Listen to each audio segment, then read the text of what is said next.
2023 is coming to an end. I mean, I think today's New Year's Eve. And hey, we're a gaming channel. I wanted to have a little discussion with you guys. Really want to hear from you. Like, what were the games that you played that just blew you away? There was tons of stuff that was released this year. I'm going to talk quickly about 3 of my favorite games that came out this year that, for me, it's not like, oh, what is the game that everybody was talking about necessarily? What was the most popular game? I don't care about none of that. It's the freaking games that I played that haven't left my brain. Maybe some recent releases, games that came out earlier in the year. It doesn't freaking matter. There's games that just have stuck with me. There's a few. But this year was like, one way or another, however you want to look at it, I look at it like it was plagued with big releases. There's just so much. It might sound bad, but it's really a good thing. There's a lot of great games came out this year. Tears of the Kingdom, Baldur's Gate 3, for some people, Pikmin 4, Alan Wake 2. I got a copy of Alan Wake 2, but I haven't played it yet. Hi-Fi Rush came out this year. That game I enjoyed. Armored Core 6, Octopath Traveler 2, Lies of P, Fire Emblem Engage, Final Fantasy 16, Spider-Man 2. There's a lot of games that came out this year. Diablo 4, Street Fighter 6, Mortal Kombat 1. That was a rocky game for the Switch anyway. Holy crap. No fighting games on my list, though. But yeah, I want to hear from you guys the games that just blew you away. For me, I think I'll talk about the top 3 maybe. And one is a DLC. I'm going to be straight up with you. Dead Cells Return to Castlevania came out earlier this year, and I was hooked. It was my top played game on both the Nintendo Switch and on Steam. Freaking ridiculous. That's how much I enjoyed the game. Dead Cells has been out for years, but that Return to Castlevania DLC, came out earlier this year. It was freaking nuts, dude. I really enjoyed it. I know those types of games are not for everyone. I didn't even think initially Dead Cells would be a game for me, but way back in the day like it was 30 years ago. It was like, 5 or 6 years ago when the base game came out. I gave it a shot. A few people I knew were talking about it. It was like, oh, okay. I'll play the game. And I've been hooked. Freaking amazing game. And that Castlevania, Return to Castlevania, it's like its own game, that all the stuff that you do for Castlevania in it. And it just really made me like wish, fuck, man, why can't Konami make something like this? It takes a third party, another company, another developer, small developer, to partner with them to get the license to it and incorporate a DLC into their game for us to get any kind of resemblance of a real Castlevania. That's freaking ridiculous. But you know what? They knocked it out of the park. I really enjoyed that DLC, reinvigorated my enjoyment and love of Dead Cells. So yeah, the first one, look at it whichever way you want. It was a DLC, not a full game, but to me, it feels like a full game, and it just makes me want more Castlevania done right. Shoot, yeah. So the first one, a DLC. Second game on my list is Warhammer 40,000 Bolt Gun. Holy crap, I'm a Warhammer fan, if you didn't know that.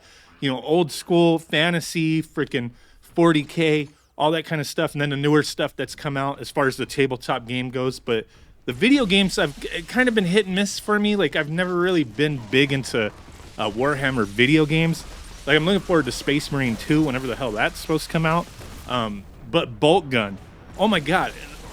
For those of you who've watched my channel for a long time, I love retro games. And it's kind of funny, like, this second game on the list here is retro inspired. Like, it feels like an old school, Doom, Castle Wolfenstein, Quake, that kind of thing. The aesthetic, first-person shooter, old school 90s style. I had a blast. The music was badass. The sound effects were badass. The graphics, the feeling of walking around as a Space Marine and having all these familiar enemies coming at you, the different boss battles. And the game is not easy, man. It was not easy. I'm not a big first-person shooter fan.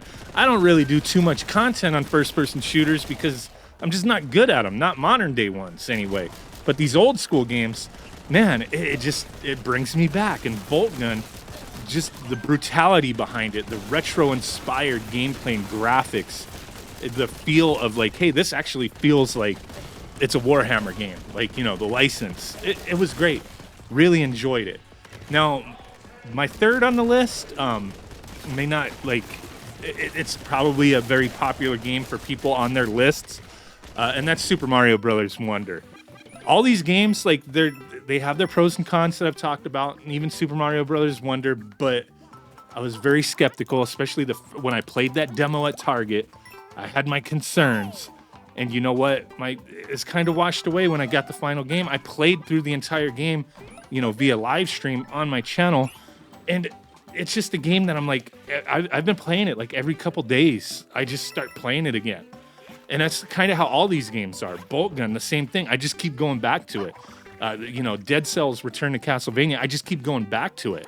They're fun freaking games. They haven't left my brain. You know, you play a game, may leave you, you know, a great impression on you, but then you kind of forget about it when the next release comes out.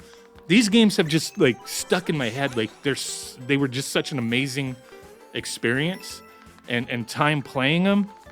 And Super Mario Brothers Wonder, I didn't like the elephant thing, I'm not gonna lie.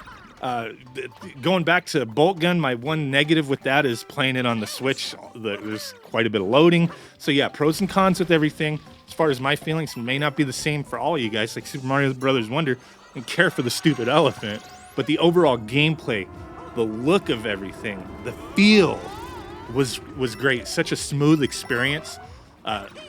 Not my favorite Mario game ever, but it's freaking up there, dude. Maybe like top 4. You know, it's up there. It felt like playing, you know, Super Mario World again for the first time. And that's what it's about, man. Like having these experiences that don't leave you. And these 3 games that I mentioned, yeah, they're classics for me. They're probably not all going to be classics for everyone. That's why I want you guys to, you know, hey, post your essay down below or a quick comment. I don't care. I will read everybody's responses to, you know, 2023 in gaming for you. What were the games that you really enjoyed? Because there was a ton. There's literally a ton of games that came out. It was a great year for, you know, for gamers, and hopefully next year is just as good. I mean, so hey guys, really appreciate y'all. Hope you had a great holiday. Happy New Year to every single one of y'all. Appreciate it. Catch you on the next one. Bye.